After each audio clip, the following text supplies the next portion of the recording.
Hi నానా. Hi నాన్న. ఏంటి వాళ్ళ డిన్నర్? వాళ్ళ డిన్నర్ వచ్చేసి పులావ్.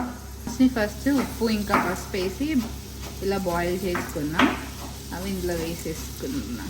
ఇంకా నార్మల్గా నెయ్యి, ఆనియన్స్, టమాటో అన్నీ వేసి అవి ఫ్రై అయ్యాక కారం అవన్నీ మన రెగ్యులర్ స్పైసెస్ వేసేసుకొని ఇది వేసేసుకుందామే. ఇక్కడైతే 5 గ్లాస్ ఆఫ్ రైస్ నేను హాఫ్ అన్ అవర్ ముందు సోక్ చేసి పెట్టేసుకున్నాను. సో పులావ్ రెడీ అయిపోయింది. చాలా బాగుంది. అందులోకి సలాడ్ ఇంకా రైతా. Tasting time.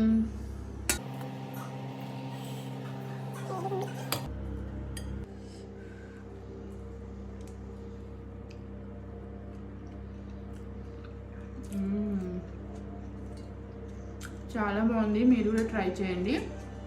ప్లీజ్